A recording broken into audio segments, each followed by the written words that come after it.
From CBS News Bay Area, this is the Afternoon Edition. And right now in the Afternoon Edition, a plane crashes near Moss Beach. Now the Coast Guard is looking for the people who were on board and answers as to what brought that plane down.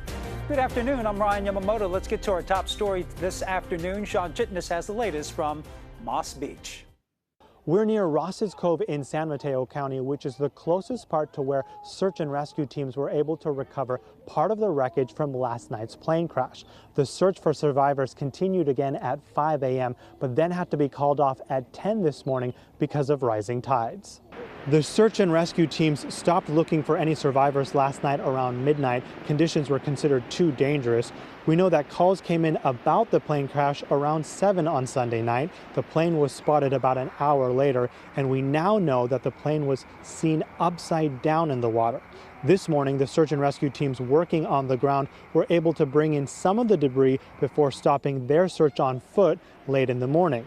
The water helped push part of the wreckage closer to shore, and the initial call said a small two-propeller plane was flying erratically on Sunday night. Those calling into 911 said they thought they heard the engine sputter before losing sight of the plane. As of this morning, this is still considered an active search and rescue, but we have few details about the plane, including how many people it could seat, how many were on board last night, and who they were.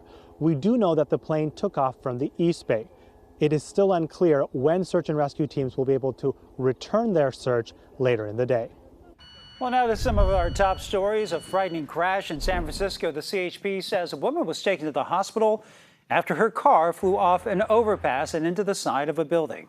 This happened near the Harrison Street Highway 80 ramp.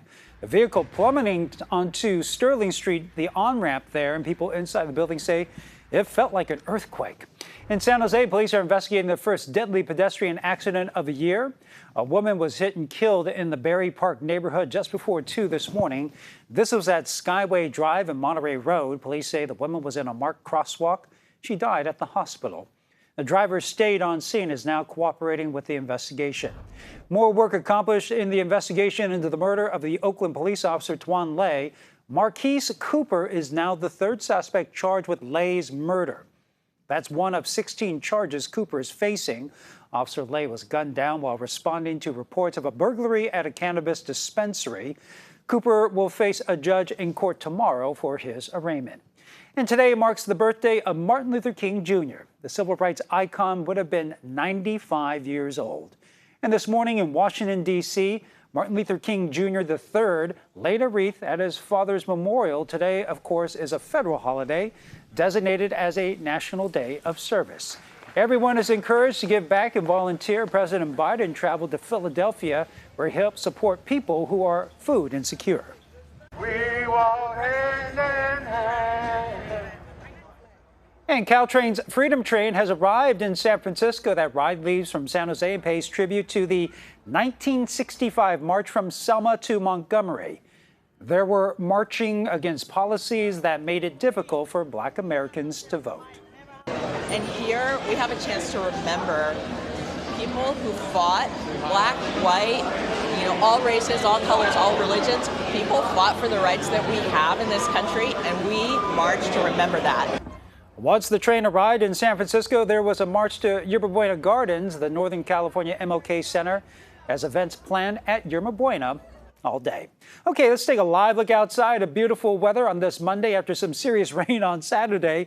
Let's check in with Jessica Birch for the holiday afternoon forecast. Hey, Jess. It's a beautiful day to kick off this week all throughout the Bay Area. We're talking about upper 50s and lower 60s for our daytime highs with light winds and cloudy skies today. It's going to look a lot different for us as we head into the next couple days. We're still dealing with fog in those early morning hours, just like this morning when we had that dense fog advisory up in the North Bay in areas like Santa Rosa and Petaluma. And now that fog lifts into the afternoon hours. We're left with partly cloudy skies all day long, but watch what happens as we head into the forecast tomorrow morning. These partly cloudy skies are going to continue to sweep in from offshore. It's not until tomorrow morning where we see light showers return into the forecast up in the North Bay, and then heavier showers are going to sweep all throughout the Bay Area into the afternoon hours and into the overnight hours as well. We'll continue to watch that sweep off into the east until around 11, 12 o'clock, and then we clear up just in time for Wednesday.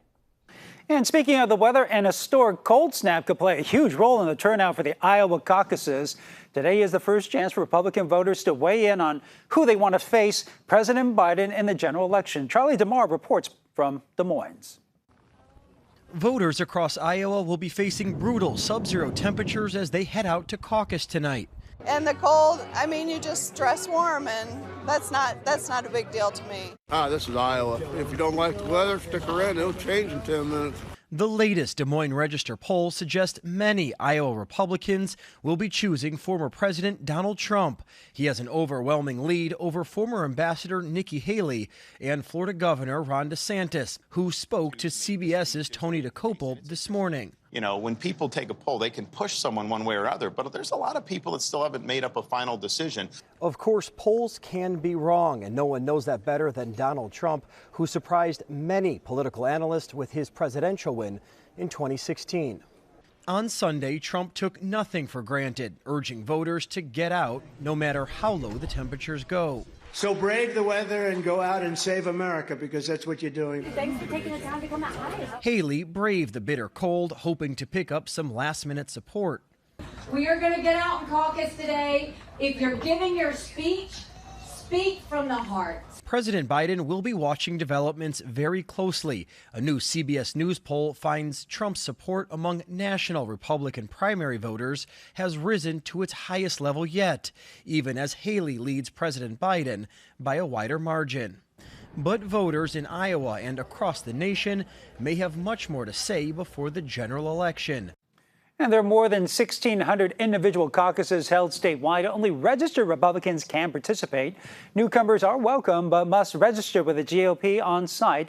And by the way, California's primary election, that is set for March 5th. U.S. Defense Secretary Lloyd Austin has been released from the hospital today after experiencing complications from prostate cancer treatment. He had been held at Walter Reed since January 1st. The Pentagon is under fire for not even telling the White House about Austin's condition until several days into his hospital stay.